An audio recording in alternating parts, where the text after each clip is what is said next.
He said, you can lie, you can.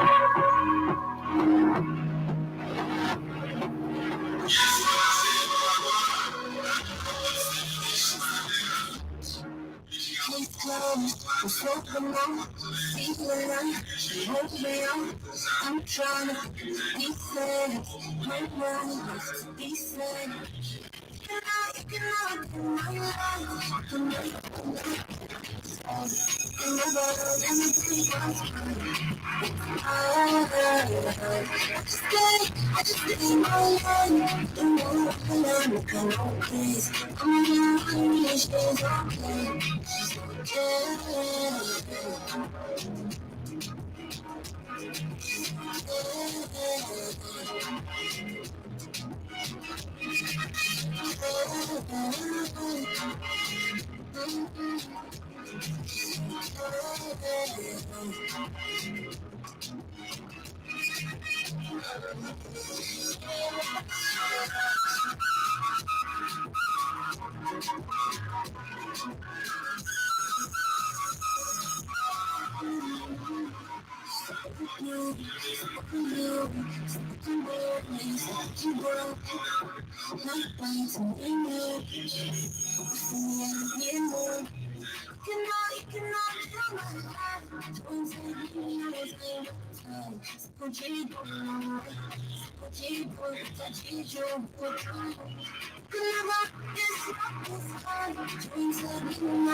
That's what's up. Good afternoon, beautiful people. I hope you're doing better. I hope you had an amazing weekend, a peaceful one.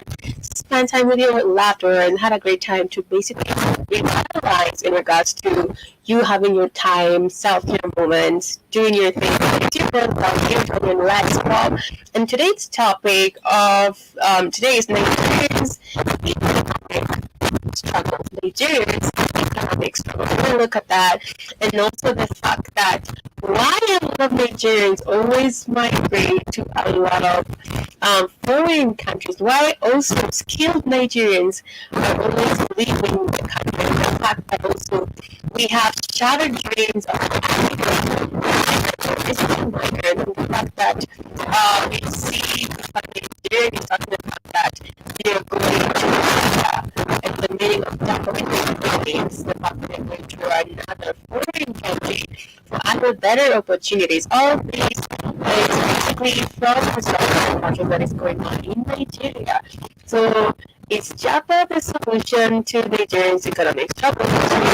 Is the migrating of Nigerians to foreign countries really a solution with regards to them having a better life? And that's why we're basically talking about parties here in Nigeria and the fact that we're basically pushing for it. In regards to that, but I hope you're all doing better. Welcome to Let's Talk with You and Talk. I hope you're doing better. I hope you had a great weekend. It's always a great time to be alive here on the radio station, the Black Heart Fire Network. And I hope you can always download our app on the Google Store. Kindly stream on www.blackheartfirenetwork.com for more amazing, uplifting conversation in regards to who you are, the African history, African identity, and knows, as I always say, you are the change you need to see in the world. And let's talk about the fact that the Nigerians' most top-notch struggle is the economic sector, and that's why they're really, really, really struggling. I'm so sorry about that. Hey, Richard, your microphone is okay. I'll definitely check on that right away. Thank you so much, Ibajaba, for that. Really appreciate it. I'll just give a heads up for that to be checked on my end. But thank you for joining. I hope you had a better and an amazing weekend on your end. Had a great time in regards to I had a listening music review during the weekend. Such an amazing weekend in regards to just spending time with family and friends, and also enjoying good music of how people here in the 254 and all over the world are having an amazing, amazing, amazing. They have amazing talent. So thank you so much for joining me. Remember to join in on Facebook, YouTube, X, and basically follow us on all the social media. First, I'll start with this short video in regards to the reason why Nigeria it is the way it is. I'm basically sharing that right away. The fact that Nigeria is going through an economic crisis, and the fact that they're basically pushing for this protest. It's the fifth day of the protest, and they're still right away right now protesting for a better government. And the fact that the president Tinubu he's not addressing the issues that they've already inquired for the government to basically look into it. So they're going to continue to protest, and if they do not comply to this concessions, basically they're going to go all the way as Kenyans to say hashtag Tinubu must go. So what's basically the amount of financial struggle that Nigeria is going through? Let me play that video as we basically anchor in the topic of Nigeria's economic struggles. To trade freely in the market. As a result, the local currency has plummeted, driving inflation to more than 35%. Employees stopped going to work when Jibajaba, you're saying things okay, you're fine and you're heading to your black job. Alrighty, have a good one. I believe microphone is being fixed, but thank you for pointing that out. Talking about Nigeria's economic struggles and why most of them always actually leave the country and why they shouldn't, and the fact that the protest is going on right away here in Africa, in Nigeria. and their annual salary wouldn't even pay for their bus ride home. Companies began modeling their products to fit the income bracket of consumers by selling in smaller sachets, since people couldn't afford larger packages. Over 75% of households in Nigeria live on $3 to $5 per day, which is huge. So, how did... Because the main struggle, even right now as they're protesting, the main struggle is the economic side. They're talking about inflation, where everything is just crazy in price, and the fact that they're pushing for each and every individual to have a very comfortable living standard, because it's possible, because they're the basically the country, or mostly in Africa, producing oil in large amounts, and they're basically questioning why are they still struggling, and we basically know why that's happening, and I believe they're pushing for this protest because time is up for them. Nigeria get here, and how is tech booming in Nigeria despite a weak economy? Nigeria, a nation of striking contrasts and boundless potential, is home to over 250 ethnic groups and 500 different languages, each with its own diverse culture and unique art. It is Africa's most... 500 different languages, guys. That's a lot of tribes, I'm telling you. Like, what? 500? That's actually the start of the problem, because obviously we have tribalism. Populous country with 200 million people, and was the continent's largest economy until 2022. Now it has slipped to 4th place.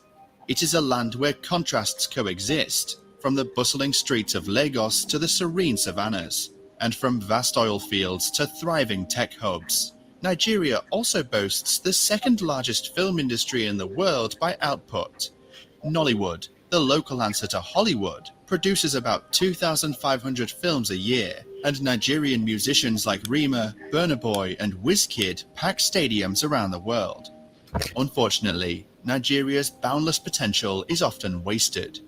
In addition to being blessed with cultural and natural beauty, Nigeria is also cursed with an abundance of crude oil and natural gas, leading to corruption, crime, and violence.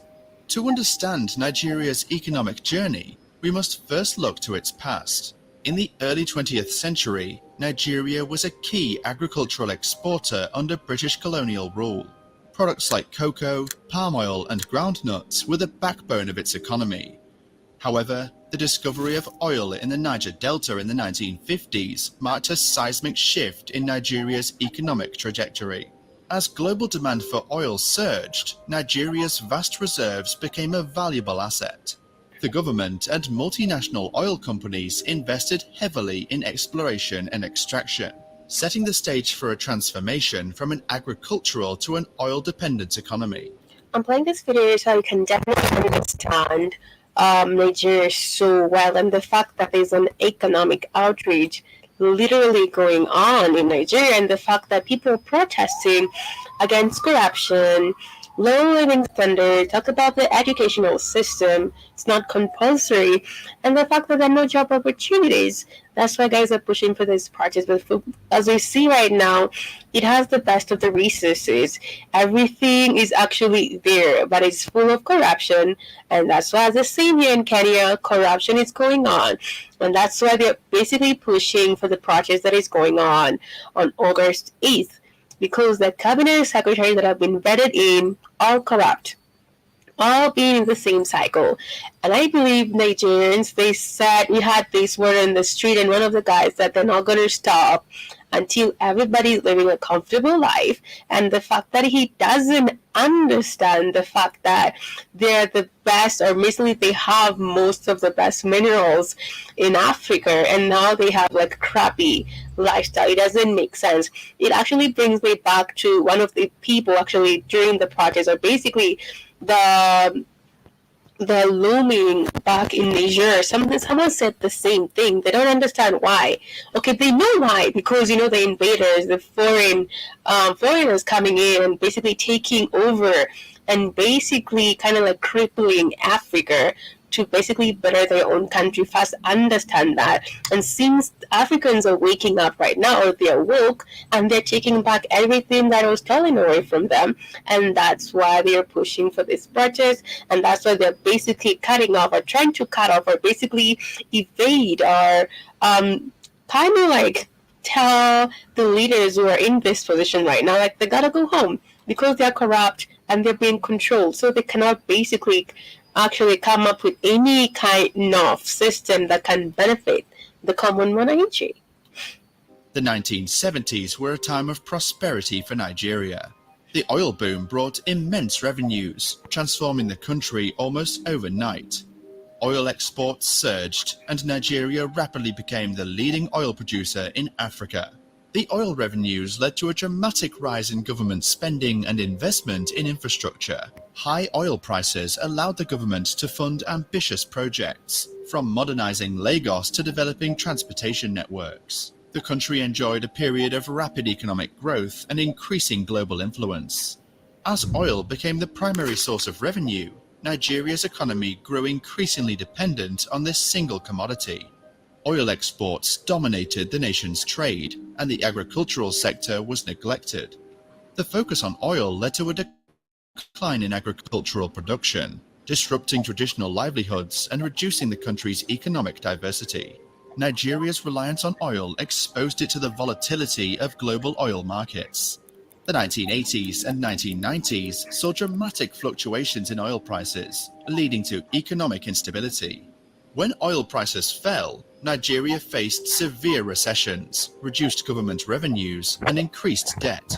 The dependency on oil left the economy vulnerable to external shocks and underscored the need for diversification.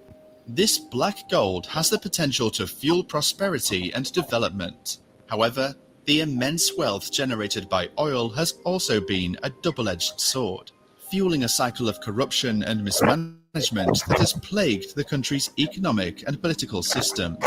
This is the story of how Nigeria's oil boom led to a crisis of corruption. As oil revenues grew, So did the allure of easy money. Corruption took root in various forms. Embezzlement, kickbacks, and fraudulent contracts became common. The oil sector, controlled by a few elite figures, became a breeding ground for corruption. State institutions designed to regulate and manage oil wealth were undermined by bribery and mismanagement, leaving the public increasingly disenfranchised. Power corrupts. So too does a resource-rich economy like Nigeria's, where easy access to oil money has encouraged bribery and mismanagement.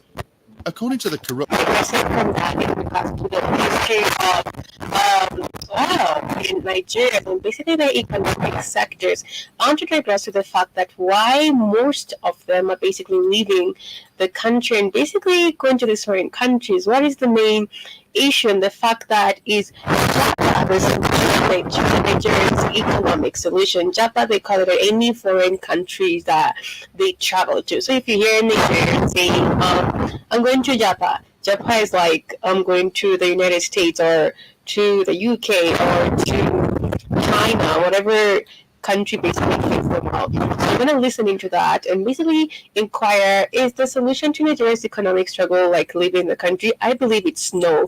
I believe the solution is what's happening right now, the protests right now, basically removing bad leaders from those seats and basically taking everything that was being stolen away from them. That's the solution. Well, that's a very tough question. That's why I'm asking you.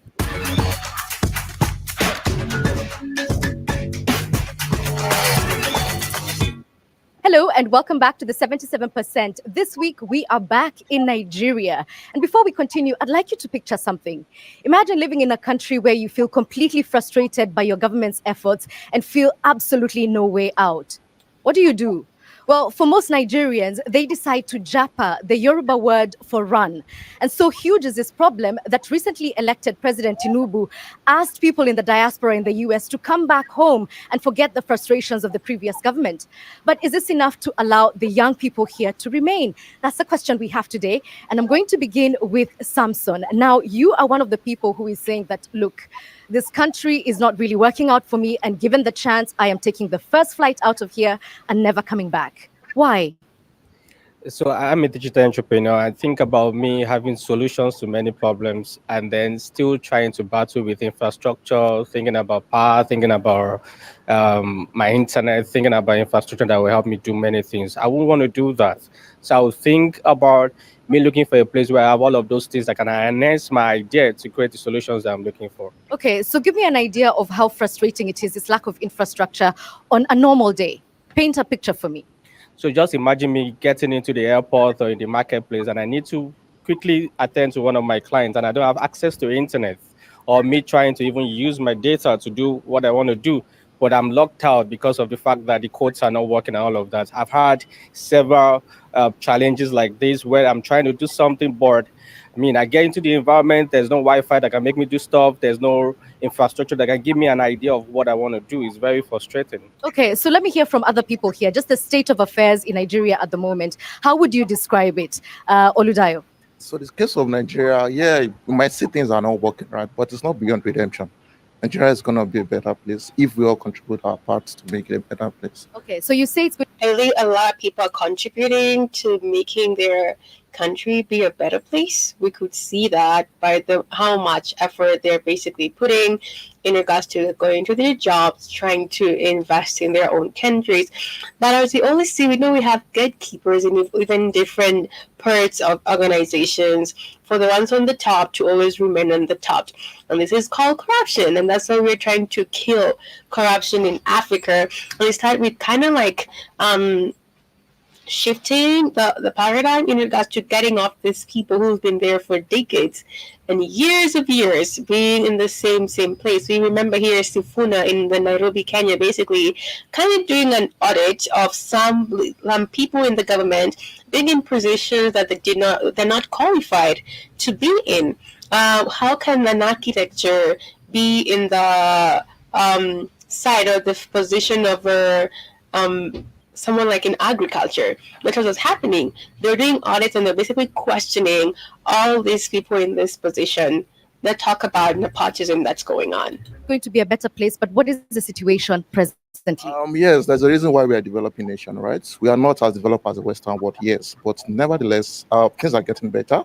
You can see unicorns springing up around everywhere. I'm in the data space, I'm in the tech space, so I can see a lot of things happening. So yes, things are getting better, and you can only hope that things get better. Okay, But it's so not beyond redemption. things are getting better, and yet, Nimide, as you so beautifully wrote in one of your articles for your blog, people are already leaving, and they're leaving in droves, and it's having an impact already, not just on society, but on your personal life. Can you tell me about that? Well, things have gotten really lonely. Typically, you have to work. I normally run a very tight schedule. I love friendships.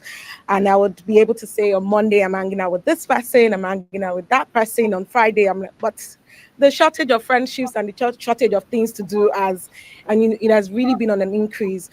Beyond that, I also understand why people are leaving. The thing about living in Nigeria is that the paradox is that there's a lot of individual brilliance, right? But it doesn't translate to anything collectively, because, like he rightly said, there's no structure, there's no infrastructure in place.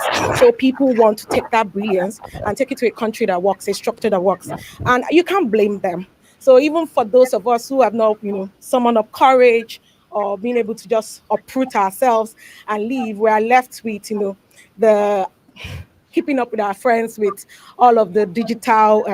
Also, I wouldn't blame the guys who basically take that bait in regards to leaving the country or maybe a better job or an opportunity that they're really sure of. Because I believe mostly some really tried here and they feel, I believe you have like your time and you guys, I'm gonna be here for 2 years, 3 years, invest and basically go back to my country. That might be it, but I feel like not everybody has that opportunity to basically leave or get these better job opportunities in regards to bettering themselves. And that's why I believe we could see the protest here. It begins with home. It begins with the leaders that are here right now.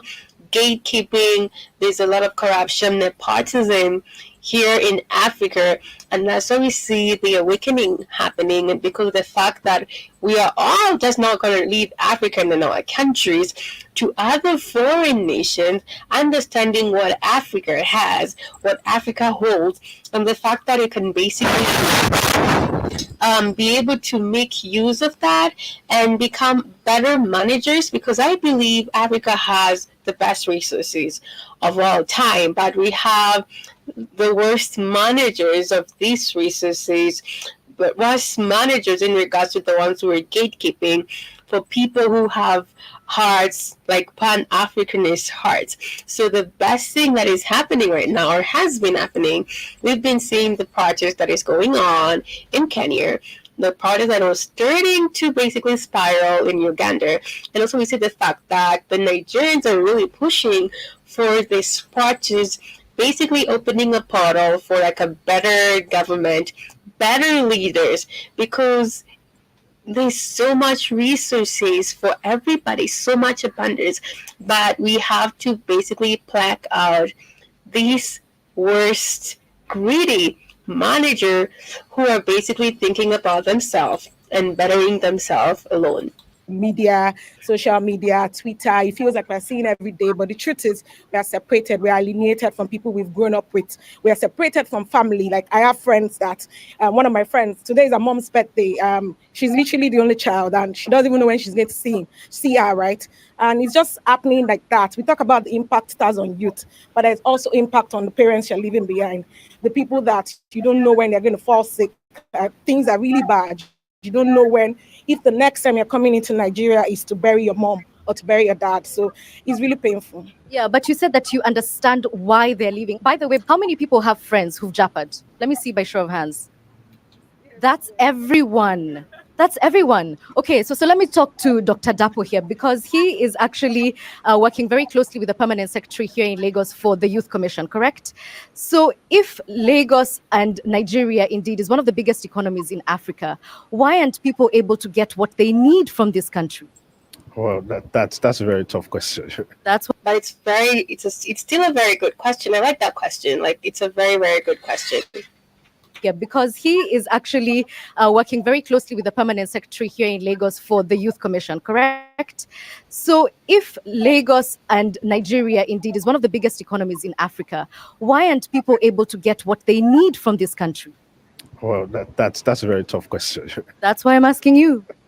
One challenge we have is the number of people compared to the resources that we have in this country, and also management of that resource. We're a low middle income country, so we can't actually compare ourselves fully with the Western world, which is also a high income country. So I think I can say jibber jabber on the comment saying it does and will continue to have all the world's resources. That's true.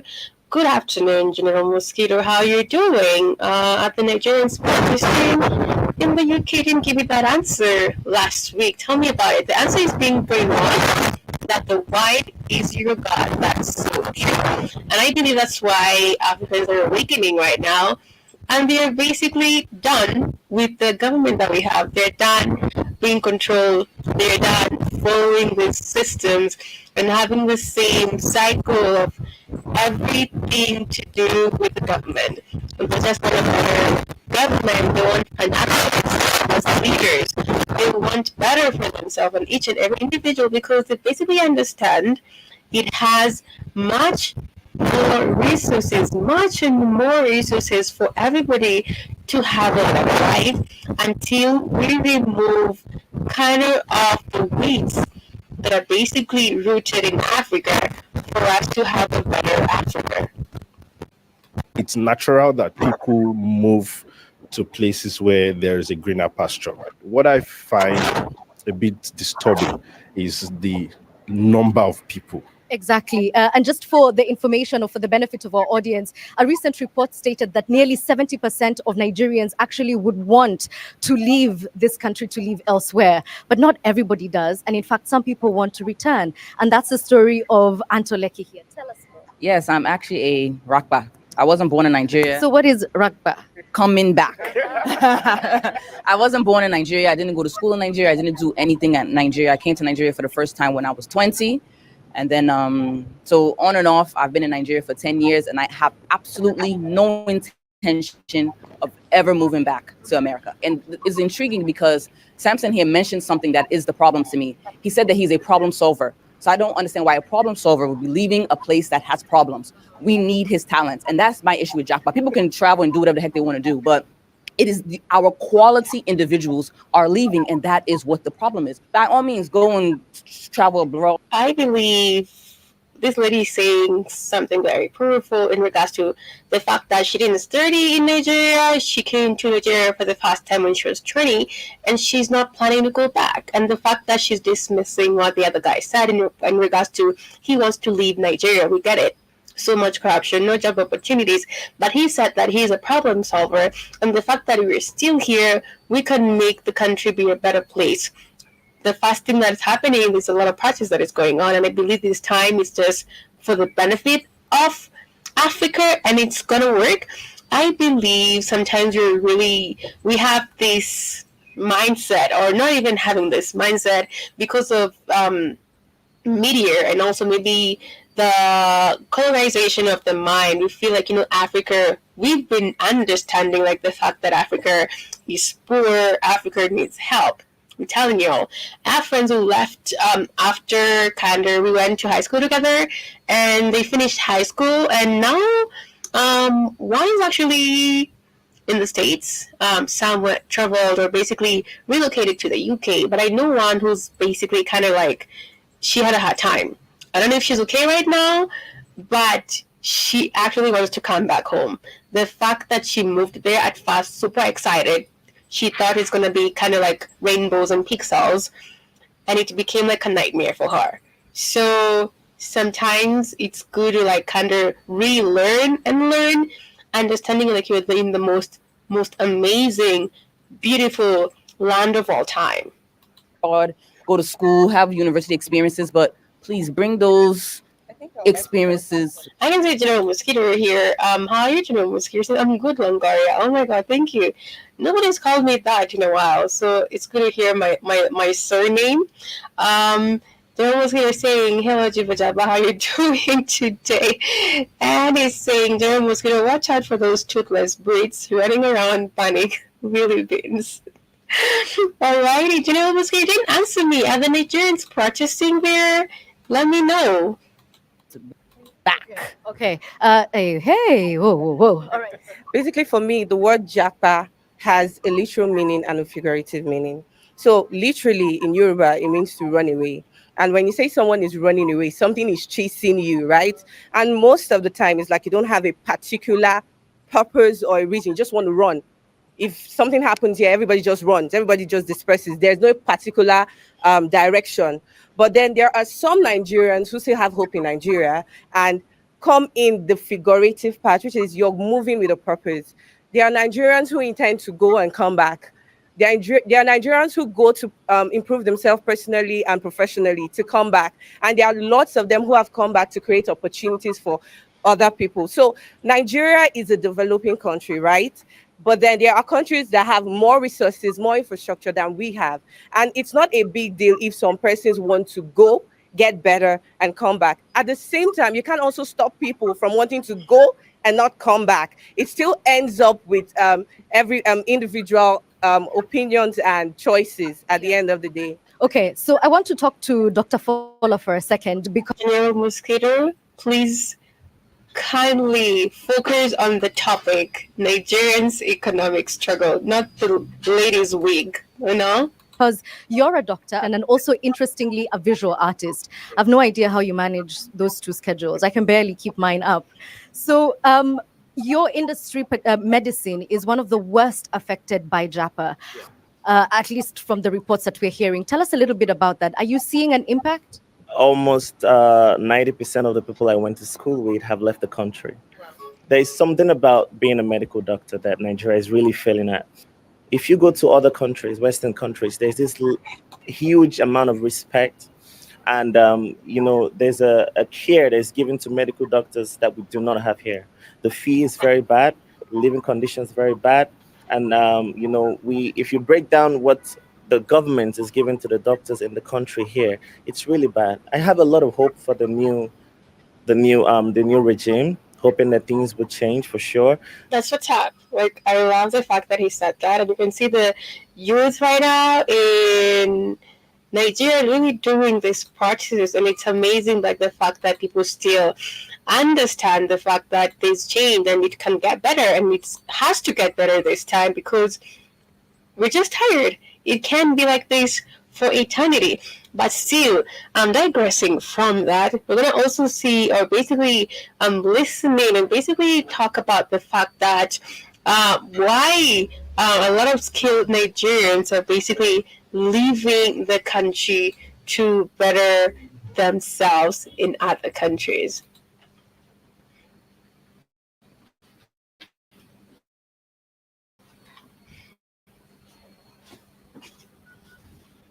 Now let's turn our... Basically, I'm sorry about that. I'll share that video right away, right now. But I hope you're all doing better. Thanks for joining me. Thank you so much for joining me. My name is Iwerton. The topic of Let's Talk with Iwerton is Nigerians' economic struggles. And while a lot of Nigerians are leaving the country to basically better themselves, they call it Japa. If someone is saying, I'm going to Japa, it's basically moving to another foreign country to look for better opportunity. But someone else said the fact that she lived in another country, basically it's the UK or the States, and she came back to Nigeria and she said she doesn't want to go back again because she believes she is the change she needs to see in Nigeria. Attention to Nigeria, Africa's largest country by population and the continent's second largest economy. That economy, however, is on the brink of a meltdown. Nigeria's inflation is at about 30%, 30, the highest it has been in almost 3 decades, and it's taking a toll. Yesterday, the people took to the streets to show that they'd had enough.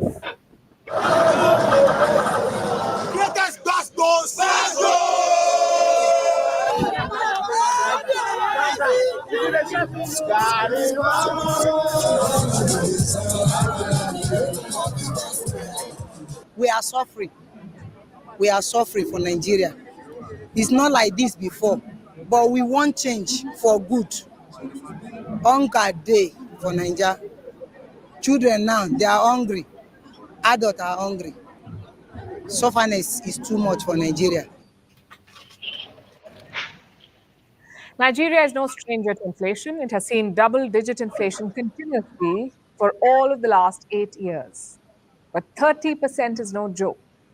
Food inflation is even higher. It's at 35. Maybe because that's the most, like, it's the top notch of the process, the economic sector, and we're basically talking about the fact that there's so much hunger in Nigeria. It's amazing. The placards are basically, we are hungry, the inflation is crazy, and it's amazingly so the police officers in Nigeria basically joining the protest. I'm like, Kenya here. I'm going to look for that video in regards to that guy who was talking to the police, and he basically made the police join the protest, and they're basically following them. And also we saw Governor Fubara, who basically tried to hijack the protest, but the guys did not give in to his demand because you're like, why are you giving us false promises and basically joining in during this protest? What were you doing prior to this? It's the same exact thing. Everything that is happening in Nigeria, it's everything that was happening here.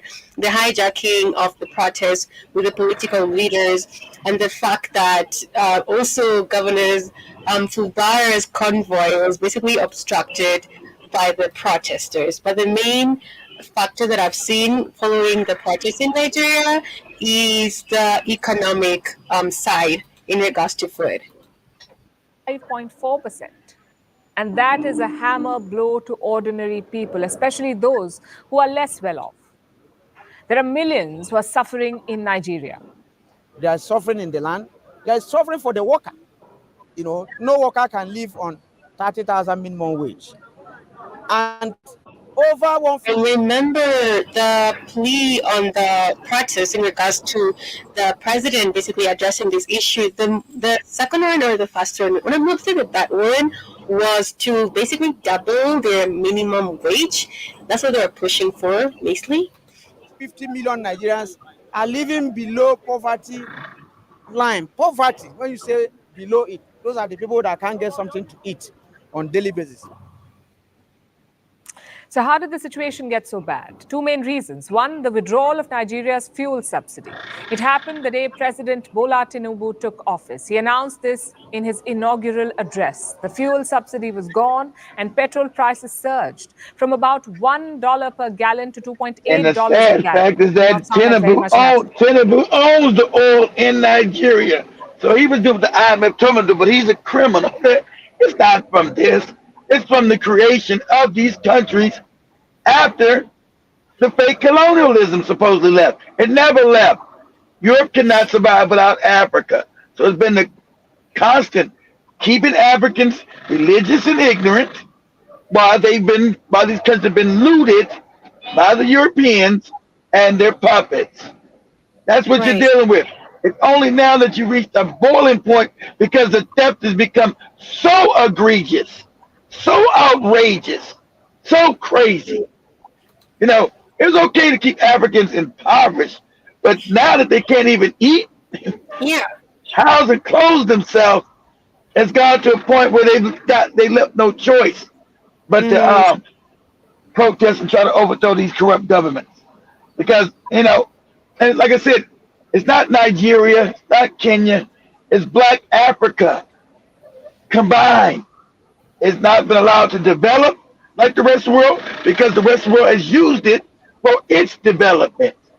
Yeah. It's been a predatory, vicious, racist scheme from its inception. Keep Africans ignorant, backward, stupid, over-religious, ignorant, so I can keep robbing and stealing from their stupid asses. Put these puppets in power who help me. I give them a little bit of money. They shut the fuck up, do what they're told to do. And, you know, I promise to keep them in power and their families. And that's what you see all African nations, like, goddamn, all African nations run the same. Yeah. Go to airtime. Nigeria. But I can see mostly in Nigeria, like the main thing, even like the from the fast to the fourth day, it has just been a lot of placards saying that we are hungry. It's just hunger. It's like mostly it's hunger, unlike Kenya, and that's so Well, sad. but the sad fact should nobody be starving in Nigeria, any parts of Africa. You got the best land. Why are there not farms where it's cheap to farm? Why these African puppets haven't even set up farming in Africa where it's easy to farm? Because they're despotic Irritant. See, that's why they would come with you with that goopy religion, because the white man gave you that goopy shit. So I continue it. I pray and Lord, he's praying to Jesus. He's praying to this. That don't put no fucking food on the table when you have not created industrialized farming in your country, which is easy to do. You keep giving me prayers. Fuck your prayers. I can't eat your prayers. I gotta eat food, Irritant. I can't eat your goofy prayers. So Africa has been purposely underdeveloped on purpose, but now it's gotten to a point where, hey, something's going to have to change, because the constant stealing is not going to be tolerant, because you got an African youth that's like, fuck it, I'd rather die than if I can't feed myself and there's no hope. That's why these Africans were going to Europe, and now Europe is mad. What? Because they learned the truth. That the Europe, they never like your ass. They gave you fake religion, this fake brotherhood. Europeans ain't never liked us. So they're now fighting, as you've seen Jovi say, you got open fighting in England right now, and they're beating up black people, telling them to get the fuck out of England. Now you invite them in your country, you're laughing like you love them and play with them. They don't want you in their country. So they openly tell you that in England right now, as they run around beating up black people. Openly, in the streets. Beating their ass. Because they don't want you there. They're not your friend. So, but Nigerians, shout out to them finally. Get over your fear. You're the majority. Some of the police even the police have said, fuck it. We all fucked up. That's right. What are you defending? A corrupt regime that's got you impoverished too? What's the benefit of me defending this regime every time when my stomach is touching my backbone? That's so true. It's amazing to see the fact that the police really joined the protesters. Like, they didn't even fight it or anything. They're like, it's actually true. Let's go. I'm finding that video to share this. I can see, Mosquito saying hunger day means we hungry no food, yeah? And they're saying, yes, Longoria, they don't get to eat chicken salad like you. Alrighty. Yeah, they don't get to eat they be happy to eat anything. Every time's got a special chicken salad. They don't get that. They over there eat porcupines, all other kind of crazy bush meat in Nigeria because of being put impoverished. They probably beat Irritant up and steal a chicken salad. Give me that shit. What's wrong with you? Give me that damn food. It's not funny, guys. These guys are going through. They're hungry. You don't laugh about that.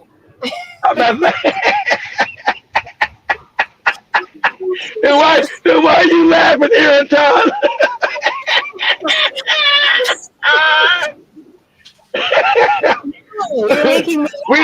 we don't laugh at their pain, but some things are just still funny, Irritant. We're not laughing at their misery because right. But we're laughing, because sometimes you gotta put humor in anything, Irritant, to get past the pain. That's just how life is. We're not laughing at their pain. Really? Nah, we feel that pain, because we go through the same thing. So we feel your goopy pain. Okay. Africa's largest office. He announced this in his inaugural address. The fuel subsidy was gone and petrol prices surged from about $1 per gallon to $2.8 a gallon. It may not sound like very much in absolute terms, but imagine if your petrol prices tripled in a day. That would wreak havoc on your budget. And not just for individuals, this applies to businesses as well. Transportation costs skyrocket, all types of transportation, like the moving of food from the farm to the market, or moving goods from the docks to warehouses. These rising costs are passed on to customers, and eventually everything becomes more expensive. So Nigeria's fuel subsidy withdrawal had a domino effect, directly leading to the surging inflation, and the president would have seen this coming. Then why did he withdraw the subsidy? Because of external pressure. The IMF. So basically, as Katie said, because the IMF told him to. That's why. So he owns the oil company in Nigeria. Who owns it? Tinubu. Look up Tinubu. Look up Tinubu's oil company that he's got in Malta. He's so wicked, Irritar. The oil company that he owns is refining the oil up in Malta. Oh my. And that's why he gave out the posters one day to the protest. There's like a vacancies posters going being advertised online for job opportunities in Nigeria in the oil and gas company.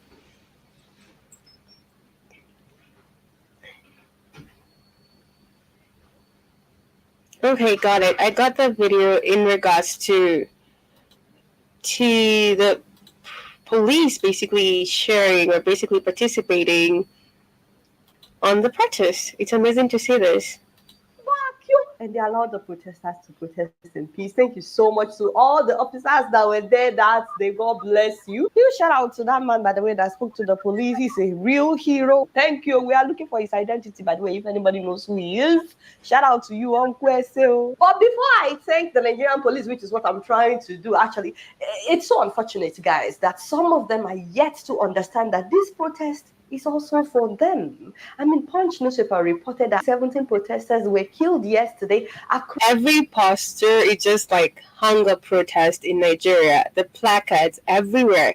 This is really serious, guys. Across the country, these were people that came out to ask for a better country, a better living condition. And it's not just for them, but for all of us. It's also for these police officers. But just like that, guys, power drunk police officers took their lives. This is not right, and it shouldn't come to this. At the same time, I heard that a police officer was wounded. We're praying for full recovery. We are not encouraging violence. We are not asking anybody to be violent. We are just saying that people should be allowed to make their intentions known, to make their voices heard. Believe it or not, but there are some thugs that are being sponsored to go and Yes, Jibu Jabba. I love, I know Adiola. You know Arju? Yeah, she's like amazing. I love her content. Really on point. Civilize this protest, which is so unfortunate. Among the people that they give 5,000, they gave me day before yesterday. I'm Keke people, I'm Keke man. I carry many people go there and they give them 5,000 and I am. This guy is,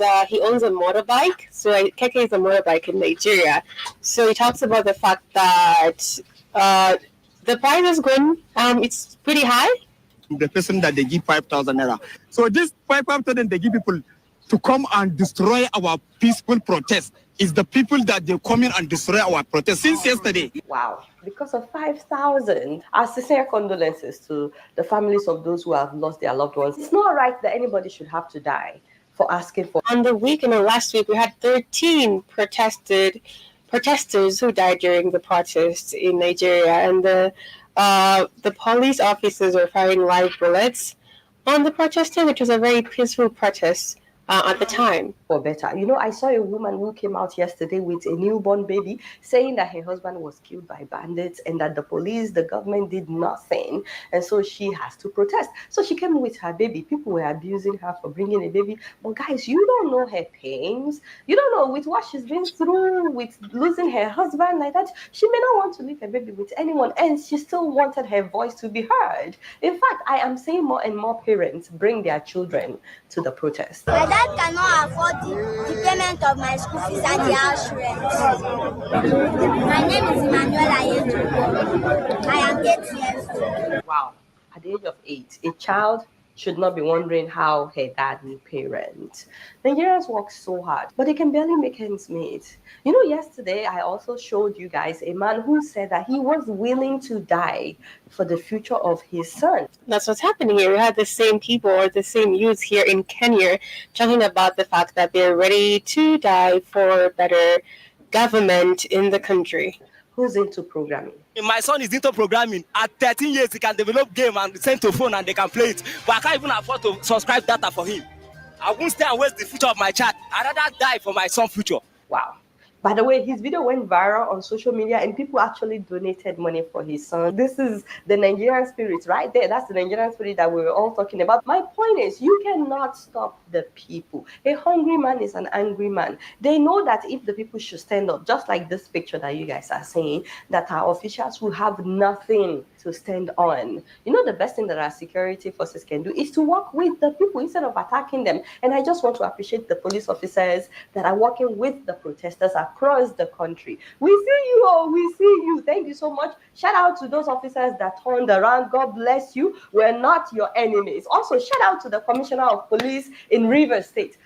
This was him addressing the protesters. I want to thank you for the cooperation I got from. Look at this. We didn't see this in Kenya. Kenyans were just basically following orders in regards to dispersing the protesters, using live bullets, doing the most in regards to basically being a disruption to the protest. But in Nigeria, I'm actually clapping for the police officers during the protests. From you yesterday. You guys know your right and you stand by your right. We will stay here with you, protect you. Anywhere you want to go, we will go with you. As in, God, hey, my father, in case you are aware, you just don't know that I am your daughter. God bless you, Daddy. Also, shout out to the Commissioner of Police in Lagos State. The man has been wonderful. We are going to provide adequate security. We are here because of them. Okay. So we are providing security for them. We don't allow miscreants, good luck to hijack the rally. You see, it's pretty funny, as Jibe Jabe says, but she definitely has good content. I can say it was a peaceful protest. Yeah, very peaceful, but we wonder why. We had 13, also 17 protesters who were killed during the protest in Nigeria. And General Mosquito is saying a hungry man is an angry man. That's so true. Thank you, Nigerian lady. The protest is for everybody. Her village girl impersonation is hilarious. Super hilarious. Thank you so much.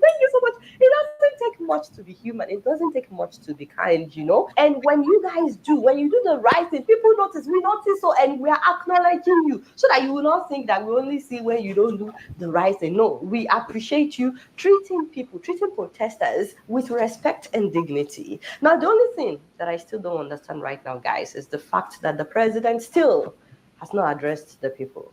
Again, what will it take? Alhaji, 17 people have laid down their lives. The least you can do is acknowledge this. They lay down their lives for the country. Haba, Alhaji, you need to, you must say something. Officials are telling people to stop protesting, but you have not even acknowledged that you know that people are protesting. It's not supposed to be like that. Now, for those living abroad, especially if you live in the US, UK, and Canada, please support your loved ones in Nigeria. General Mosquito, what's happening? You haven't told me if the Nigerians are protesting in the UK. Yeah, at a time like this. If you are wondering how you can be part of what is going on, prices of foodstuff have gone up again in major markets across the country when the protest started. And don't forget that the newly approved minimum wage is $44 for an entire month. This is not even the old one. This is newly approved, which I don't even think they've started paying yet. It's $44. How are people supposed to survive on $44 for a month? 70,000 naira. It's not enough to buy beans. It's not enough to buy rice.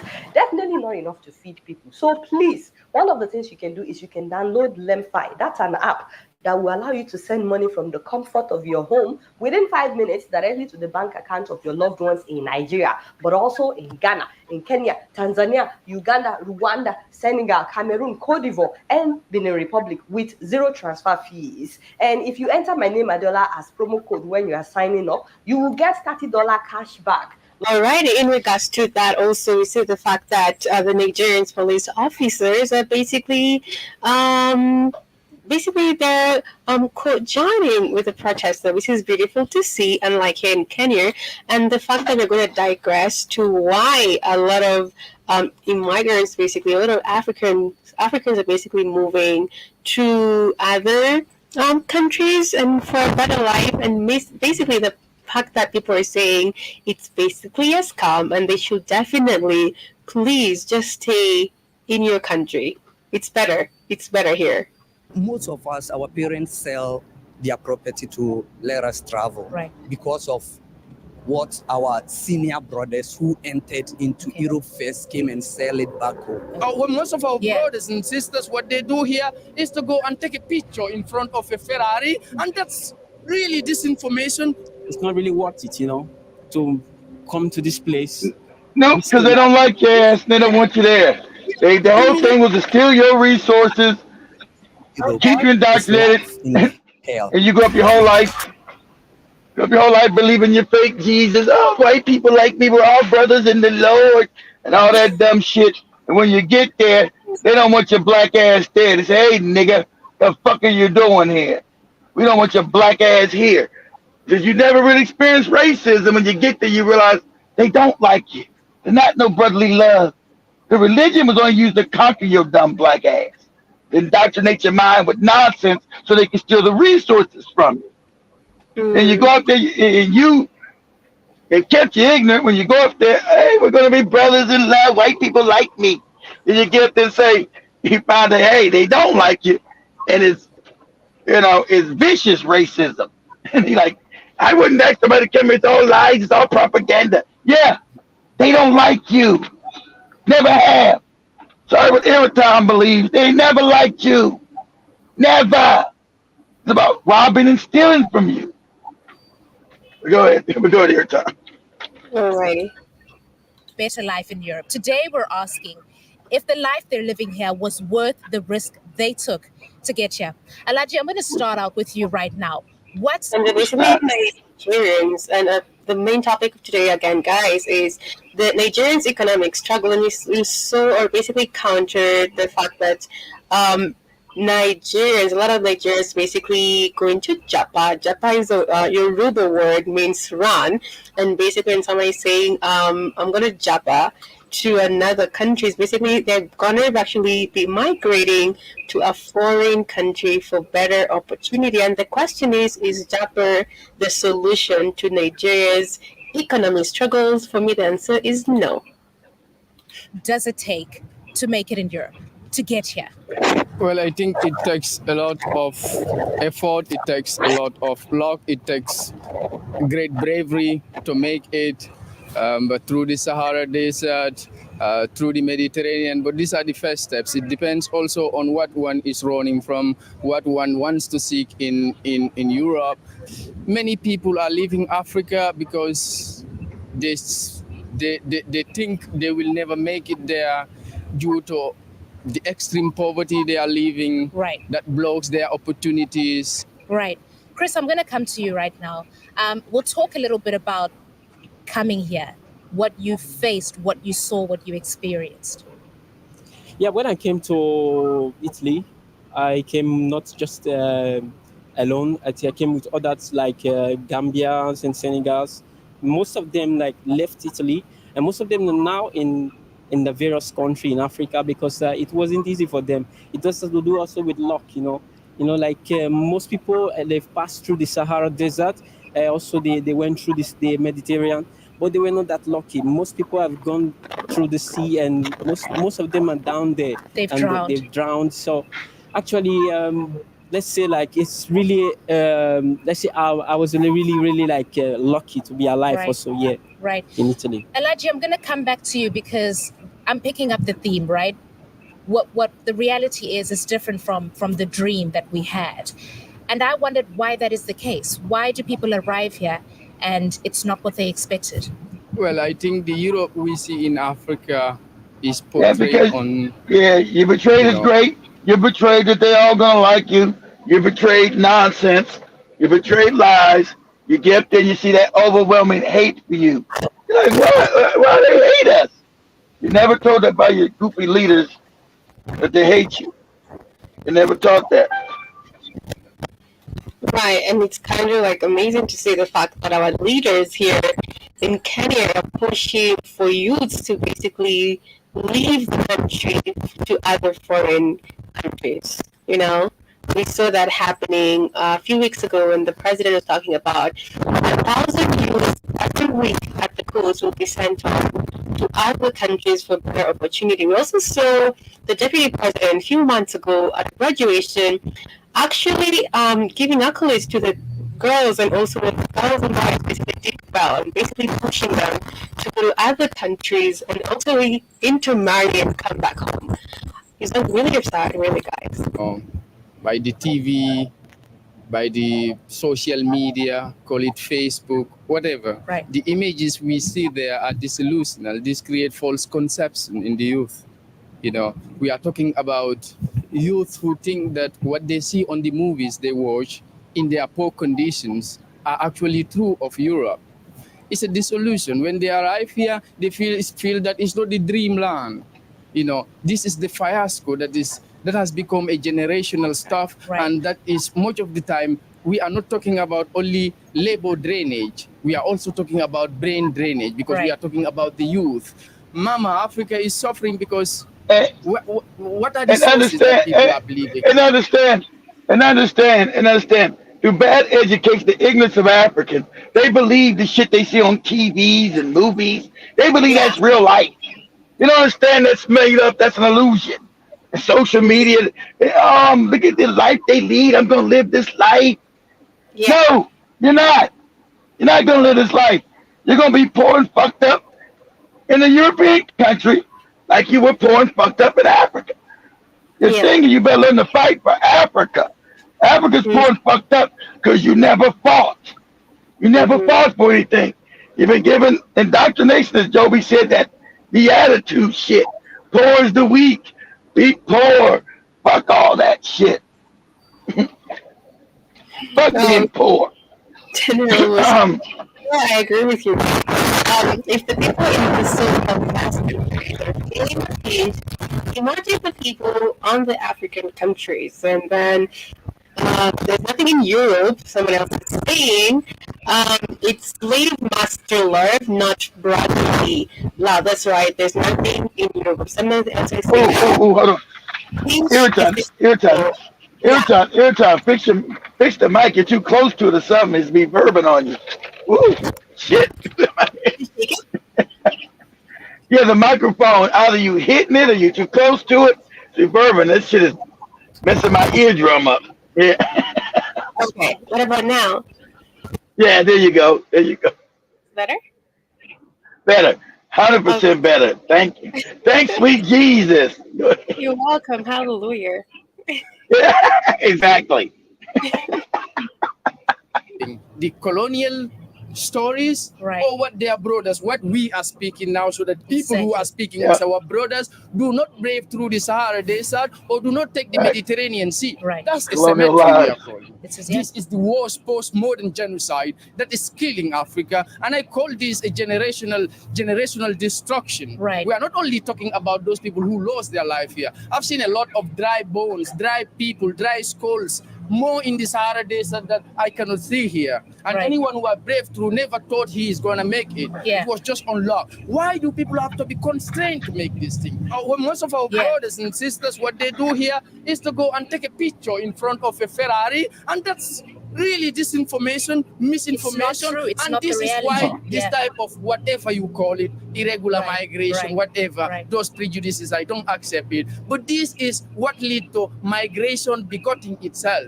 Right. And I want to come to you, Ishmael, because you tell us what life is like. Tell us where you sleep, what you eat. Do you drive a Ferrari? Because that's what people think that you have now that you're here. The main perspective in the life in Europe is the same as the life That's your brother, General Mosquito. they call it in the hell. In hell. See, the life in Europe is life in the hell. Because in example in Europe, everything based on document. Documents, right. And if you are not having documents, what are you going to do? Italian have a word called black job, which is lavoro nero. Right. That is what we are going to do. And Hey, Joby, those are black jobs, Joby. Work Those are without black jobs. contract. All the fucked up jobs. That's the black jobs, Joby. Lady, scoot back. Go back to come on the go. The Italians have a black job. They have. Let me play that again. That was a black job, which is lavoro nero. Right. Example, in Europe, everything based on document. Documents, right. And if you are not having documents, what are you going to do? Clean Italian have toilets. a word called black Wash job, old white which is people. lavoro You nero. gonna wash That is old what white you are people's going to do. asses. And you are going What to is work. that? What is a black Lavoro job? nero means work without contract. You go to farm. Lavero nero. That's a black job going on there. To go and plug. That's right. Maybe. Yeah. You're gonna go to nursing homes and wash old white people's asses. You're gonna. Yeah. Now what you gonna do? Clean out toilets. Oliver. Shovel shit. All the low jobs that don't pay nothing. From 8, sometimes 7:30, up to 5 o'clock in the evening time, in this heat, and they are going to give you 25 euro. How much is that? 25 euro without food. You can't survive on that. You cannot survive on that in Italy. They're not gonna feed you. Because if you are... Joby, stop laughing. They're not. Laugh. Okay. They're not me. They're not feeding you. They're not gonna feed you. They barely can stand your black ass. They're not feeding you shit. They might feed you shit, but they're not feeding you no food. That ain't happening. Stop, Keith. You tell them to stop. I'm not the one doing it. I'm just the reporter. I'm the messenger. I'm the messenger. And you're mad at me?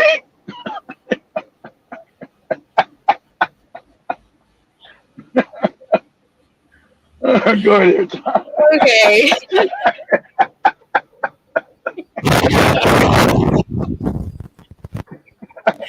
Oh Lord.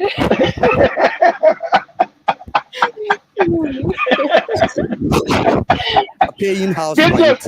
You are paying your dollar bill. composure You together, are paying Airtime. condominium. This is not funny. My apologies. This is not You it. apologize to me. No, just apologizing. Brother, you For the guys who are gonna watch this, I'm not laughing from the start. I was not laughing at all. In regards to Nigerians' hunger and what this guy is talking about is just Keith who's making it worse. Who's basically Don't blame me. You are paying. Don't blame me because they living. Don't blame me because they living all fucked up. I'm just reporting. In water bill, lifestyles, plus what you are going to eat, increase of your shelter. I'll leave it there because I want to come back to you, Chris. Ishmael talked about black jobs. He talked about how difficult it is in Europe when you don't have papers. What has been your experience? Actually, Ishmael, he said very important stuff there because it boils to the document. In Italy, number one thing that's really important is the document. At first, it's not really easy, as we're almost winding up, guys, we've been basically talking about the fact that Nigerians are basically kind of like opposing the fact that they should not be leaving their country. The Japa thingy going on. The fact that actually there's a guy who was talking about the fact that Japa or leaving Nigeria. That's why these corrupt bastards ain't got no problem with all the people leaving. Yeah. They have no problem with them being protested, but they never say nothing about the people leaving and dying in the desert. They get through the desert. Yeah. They die in the Mediterranean. You know, none of these African leaders say a goddamn word about any of these people dying. Yeah. It's better for them because it thins out the population and them being protested. It works better for them. I want these niggas to go do that shit. They'll die. It means they won't ever raise up against me. I like that. So that's why none of these African bastards ever mention up about their own people dying at sea or dying in the desert. Because they don't give a shit. It's better for them. You know, hey, whatever. You know. So you get there, you do these jobs. Imagine your dream. You got some moron shooting a video, an Instagram video or a photo in front of a Ferrari or Lamborghini. Then you finally make it up there, and they give you a wash. They get a bathe cloth. Eric Tyler say. He said, what's this for? If we got a job, you're gonna wash all old white people's asses. Right. Yeah. That's your job. And we're gonna pay you $2 a day, nigga. And they're gonna call you a nigga, and they'll call you a nigga to your face. Right. All right. So now you imagine you live in the dream. You washing old people's asses. They call it nigga. and then your family. It don't stop there every time. Then your family's so ignorant back in Africa, they think you're balling and making money. So they're calling and harass you. When you sending money home to the village? When are you sending money home? When are you sending home? You're in Europe. Yeah. They're too stupid to know that you're broke and fucked up, washing old white people's asses and ain't got no damn money to send home to their ass. Because they're in the same illusion, Irritant. You're in Europe. You got money. I ain't got no motherfucking money to send your fucking raggedy ass home. I'm broke and fucked up here. So it's crazy. All right. It is crazy, and it's amazing still. There's some people who don't mind doing that, you know? They don't know. They don't know. They don't got the information. They still seeing everybody supposed to be balling in Europe. Look at me, I'm in Europe. They can do that because Europe was more developed than Africa. So it looks like everybody's making money. That's not the real world. And then they never been educated to know that the only reason why Europe is developed because it's been stealing from Africa. Or Asia's developed, stealing from Africa. They've got no information on that. No one's taught them that here, Tom. Right. They've been given constant religion, love to hate themselves, and love white people. So you go there, you talk white people, you talk white people were your missionaries and came to help you. That's what you're taught. And you get there and they say, hey, nigga, what the fuck are you doing here? Like, what? Aren't you the missionary? Don't you like me? Like, no. Take your ass back to Africa. What's wrong with you? so it's the shock. All right, what they dealing with. They got to deal with the shock, and then can't even make it back. They can't afford to go back to Africa. Right. They're poor. There was a video of a migrant, I think it's from Nigeria or who is basically homeless in the UK, you know? Of course. So I leave Africa, be homeless in a cold ass country. It's all cold and shit. It's all cold. It's all cold and you know, it's all cold and fucked up. You start missing home, you know? Yeah, but you got no money to get home. You can't answer people back at home. They broke. They think you got money here, Tom. They don't know. I'm broke. I'm fucked up. Yeah, you're in Europe though, Tom. You're in Europe. Send me money. You say you try to be calm. Mom, Dad, I don't got no money. I'm broke. I don't believe you. You're selfish. You're selfish. You're hoarding the money, Tom. You say, Mom, I'm washing old people's asses up in here. Yeah, but they're paying you. So you can't send no money back to no Africa. You barely making it up in Europe. You barely surviving. Right. So Africans haven't been taught that. They believe, as Joby said, you grew up believing all white people got money. You believe that craziness. So, you know, how do you tell people here time that don't know all white people ain't got money? Europe ain't all rich. How do you tell your people that? They've been educated to believe that myth. You know, when I first showed Joby, homeless white people in America. You know, Joby it blew her mind. She couldn't believe it. There's white Right. people homeless in America because of the lies she was told in Africa. And they got homeless people that are white here too. Everybody's not rich. Everybody's not balling. Because you come to Europe or America don't mean you're going to make it. Right. Right? And you might not have no money to send back home to your family. Mm-hmm. I mean, some do, some don't. I was listening to some Kenyan woman. It was funny. She's delusional. She came to America. She lied. She's some Kenyan lady, right? She came to America off a scholarship. That was a lie. Okay. Instead of her going back to Kenya, she didn't want to go back because she said it was in power. I want to go back to my village. It's poor. She got to America. She seen the development. So she wanted to stay. So she was living here illegally, right? Trying to hide and getting jobs and doing jobs. She said she ended up in racist ass Arkansas. She wasn't used to that kind of racism. It was funny. Then she moved to Texas. She said, this lady lived all across the country. She moved from Texas, Dallas, lived in Dallas and moved all the way up to New Jersey. Then from New Jersey ended all the way in my home city of LA, my home state of California. Said, well, she lost her job and became homeless and lived in a homeless woman's shelter. And so her father died back in Kenya. She couldn't afford to go over there because she's living in a homeless shelter, right? Mm-hmm. And so she asked her family to send her a tape of the funeral, which they did. But it came to the homeless shelter, and the white people took it before she got it and started looking at it and were laughing about it. Because, you know, it probably was some tribal shit, and white people are racist. They probably, look at this backward African shit, right? So she said she seen that, and it offended her. And so she set like her room or something on fire. Some shit she did, right? And they arrested her and then locked her ass up for 5 years, right? For setting fire to the place, right?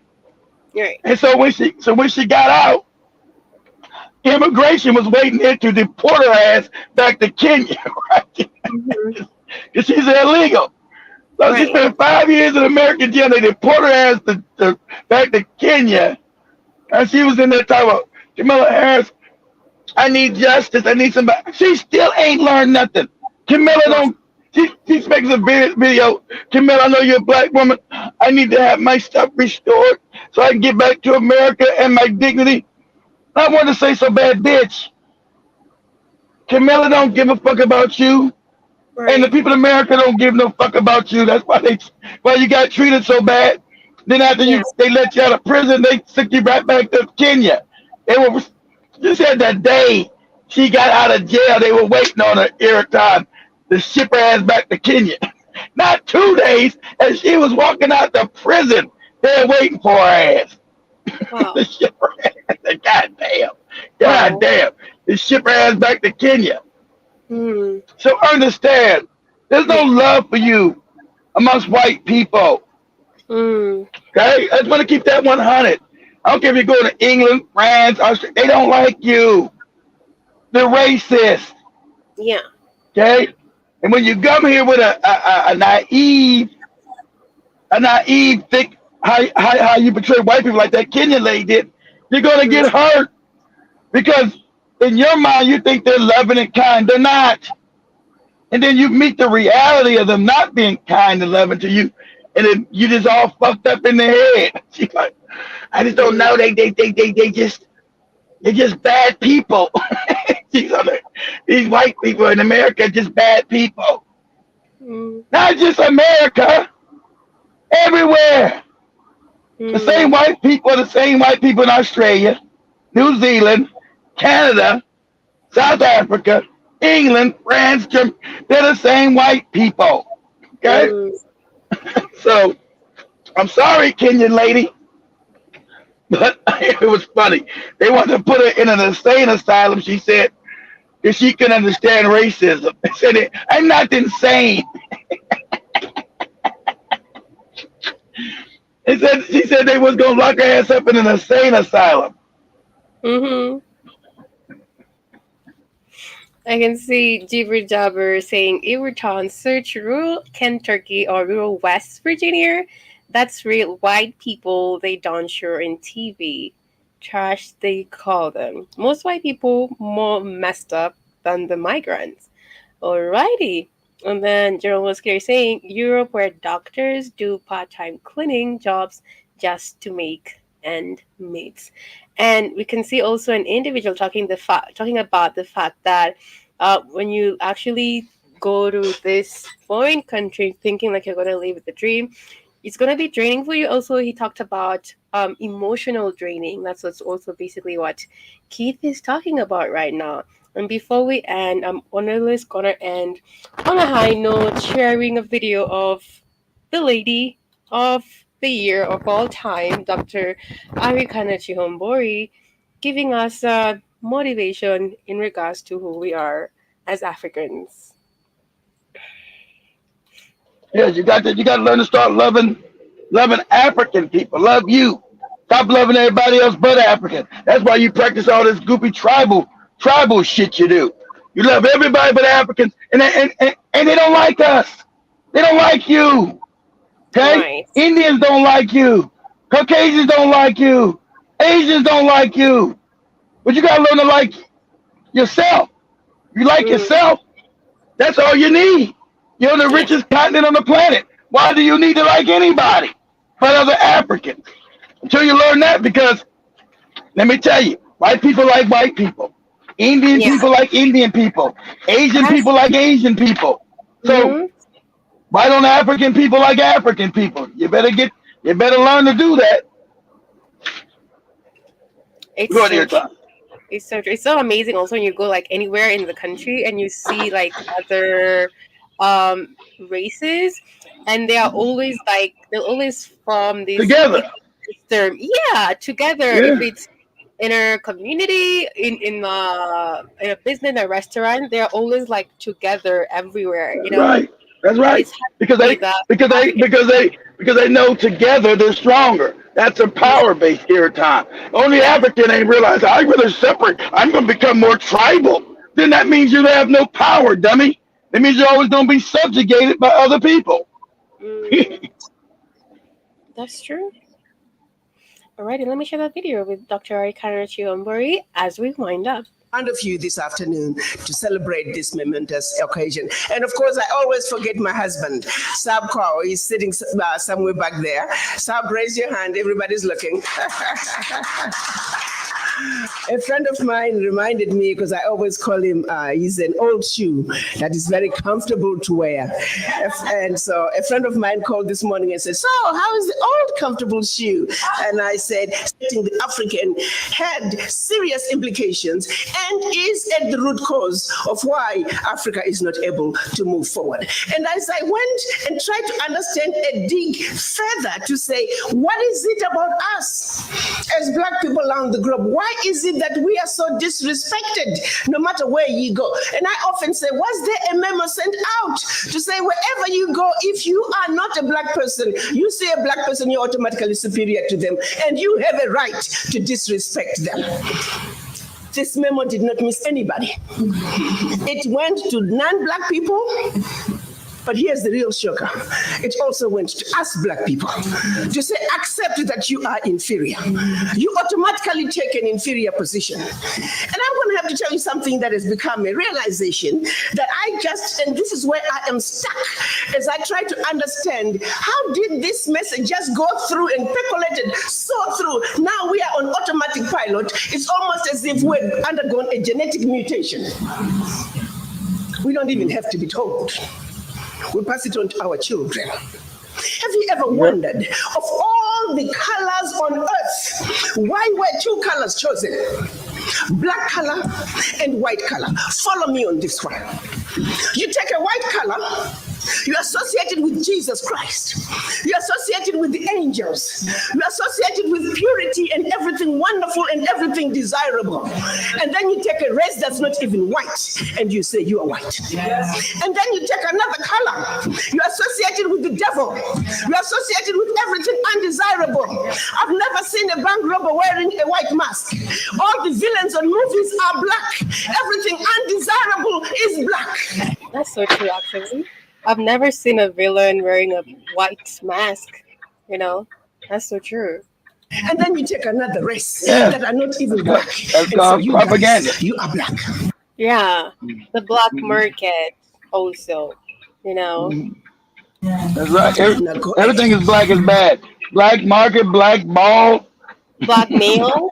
black male, black sheep.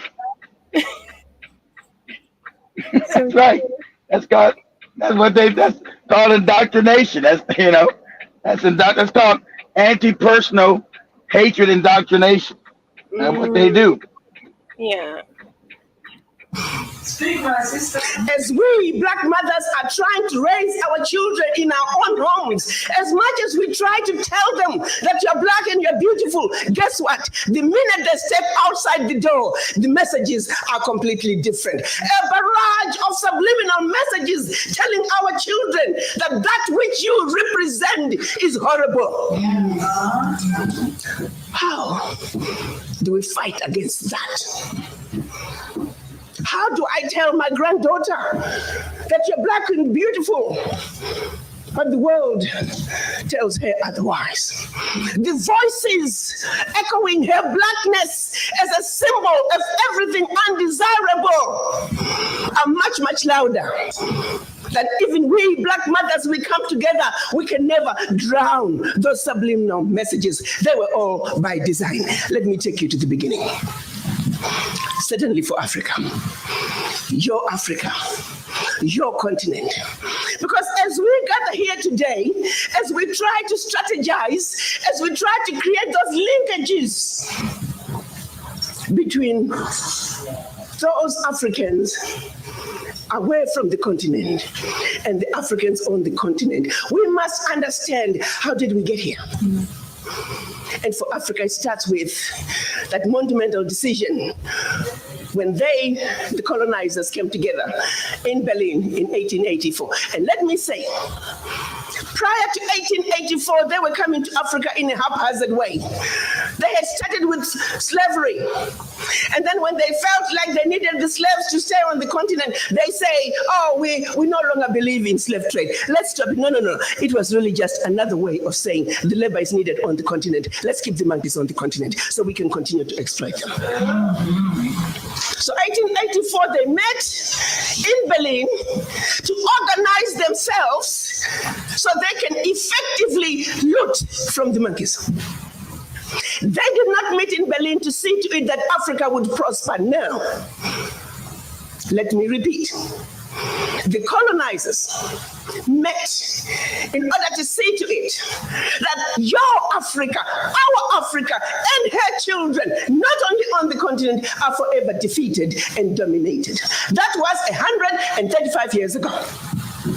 The manner in which they did it, they took out the map of Africa while the Africans were sleeping, minding their own business. Started to chop up your continent into the tiny little countries that we see today. The bigger and more powerful a kingdom was, the more countries that came out of it.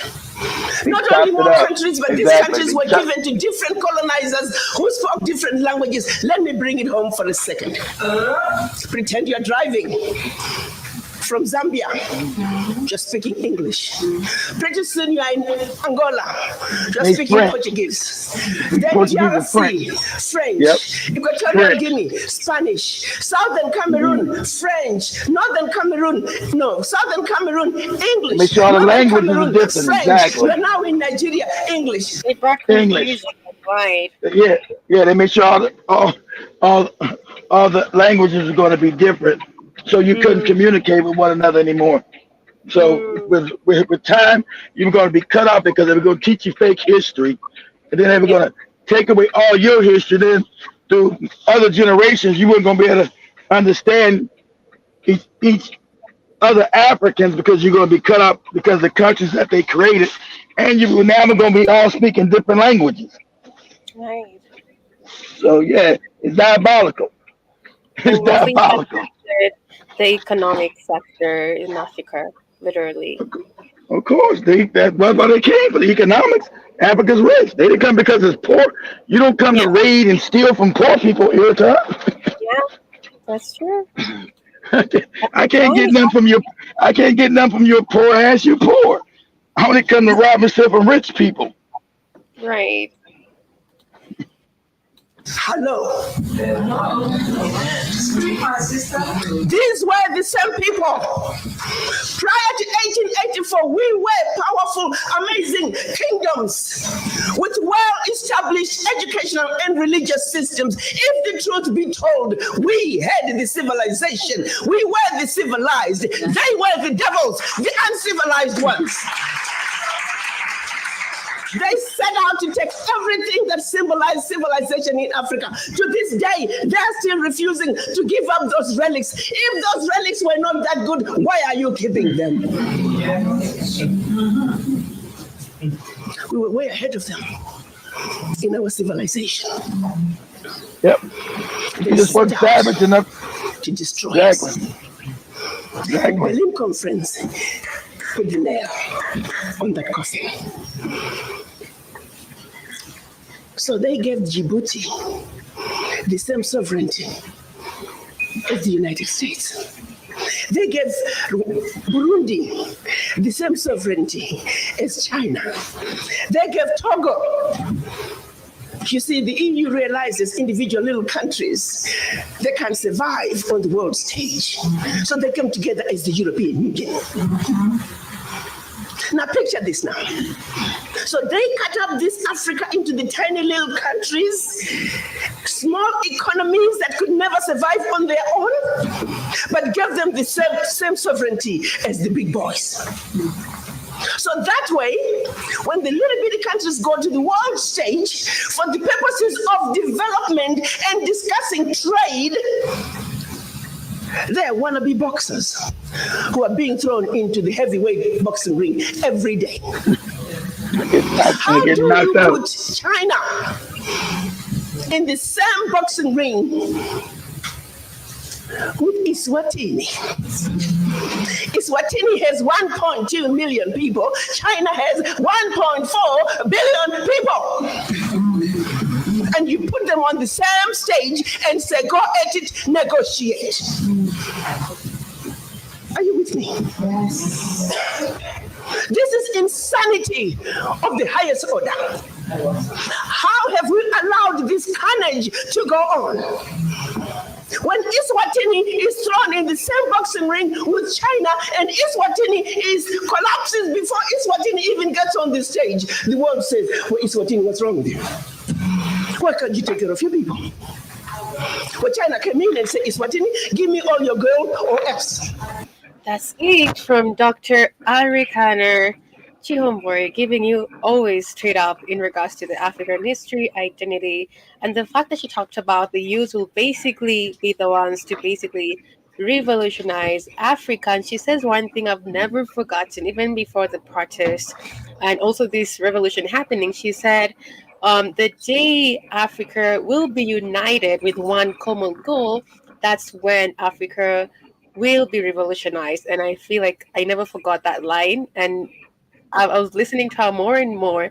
And that's what's happening right now. The fact that we see the movements happening in Nigeria, in Kenya, one common goal to just end one bad governance and basically corruption without any tribalism at all. The fact that Nigeria has 500 tribes, it's crazy, honestly. That's a lot. But they're not even... That's called confusion, Irritant. It is crazy. Now we agree. That is crazy. It's called confusion, Irritant. It means you're dealing with a lot of fucking confusion. Right. That's how I keep robbing and stealing from your stupid ass, because your society is based in confusion. Right. It's amazing. Like, that's a lot of tribes to think about it. But the fact that they all came together for one common goal is what one common goal, Irritant, because when your stomach touch your backbone, fuck a tribe. I'm hungry. Fuck your tribe. I'm hungry. I'm hungry every time. It don't matter what tribe I'm in. Shit. It's so true. And I believe there is a guy, word on the street, one guy in Nigeria basically talked about the fact that they're not gonna rest on this protest until everybody is living comfortably, and he doesn't understand the fact that I think he knows why, but he was saying he doesn't understand the fact that they're producing like one of the the largest in regards to producing oil, and they're so poor, which Why they basically led poor? to Exactly. one of Because buying. you don't control your oil. Because you don't control your oil. That's why. See, they allow the Saudis and the Abu Dhabis and the Dubais to control their oil. But you've been African. See, that upsets their racial pyramid scheme. White on the top and black on the bottom. So they put their puppets in to make sure you didn't control that. You're right. Should nobody in Nigeria be poor? Because you could be just as rich as Libya. When Libya had Gaddafi, all the oil benefit the people. Your oil is more than enough in Nigeria to benefit everybody. The white man doesn't want that. Doesn't want that. He want to make sure that you're always broke, poor, and fucked up. That screams this false sense of superiority. That's what they want. So And guys understand that, guys. So you gotta fight. You gotta fight for what belongs to you. You're dealing with a predator. Europeans are predators. Okay, you're dealing with a predator. You know, you're not gonna be able to negotiate with a damn lion that's trying to eat your ass. Hey, lion, I know I look delicious, but please don't eat me. Lion's like, fuck all that. I'm hungry. That's the Europeans. You can't negotiate with a terrorist. European culture is terrorist. Terrorist. Right. That's what it is. Yeah, that guy also said the same thing in regards to he doesn't understand why they have like minerals and they're poor, which led me to another guy on the street in Burkina Faso saying the same thing, and that's why they're fighting. Basically, Trying to wake up. in regards to minerals. Yeah. You're starting to wake up and realize, your minerals is how the rest of the world got rich. Off of you. Yeah. All those goods you got, your car, your bags, all that shit come from you. So how are you poor? Everybody else is rich. But it comes from you. That's like me going to dig in Airtime's backyard, take all her shit, leave her poor, take it back to my house and build my shit, say, look at old poor ass Airtime. And Airtime be all nice and key. That came from my backyard. I said, so what? And so what? What you gonna do about it? That's right. Being a European, what you gonna do about it? Yeah, it came from you. So what? It's reminding me of that American politician and the way he was talking about. Yeah. You know, so it's like, what are you gonna do about it? Yes, I know. Yeah, and it's like, what are you gonna do about it? You know. All right. What you gonna do about it? All right. That's right. We wicked. That's right. We steal. So what? What are you gonna do about it? We're gonna fight for it. That's what's happening right now in Africa. But that has been it. Let's go. We're gonna fight for it. Take it. Fight for it. Last words as we wind up. Oh, let's look. Alrighty. Africa belongs to African people. You'll get it back. You're starting to start to know your wealth. No more religious indoctrination being told, be poor, love this, love to be poor. Jesus. That's starting to go away. You like, fuck that. You believe that, mama. You believe that, grandma. Fuck all that. We don't want to hear that shit. So that's not working on the youth no more. Alrighty. Alrighty, thank you so much for the last words. Thank you, General Mosquito, Jibber Jabber. You guys are all going back and forth in regards to everything I've been talking about, the migration of Africans to the foreign countries, and basically the fact that Africa is the greatest from Jibber Jabber. Thank you guys for joining me in last call with Irichan. Today's topic was Nigerians' economic struggle. They're basically protesting right now as we speak. We'll definitely give you updates tomorrow in regards to that. But remember, you can download our app on Google Store and also stream on www.blackhotfirenetwork.com for more updates. Follow us on all the social media for more uplifting, empowering, conversation in regards to the African history and African identity. Take care, much love, and have a blast. Bye.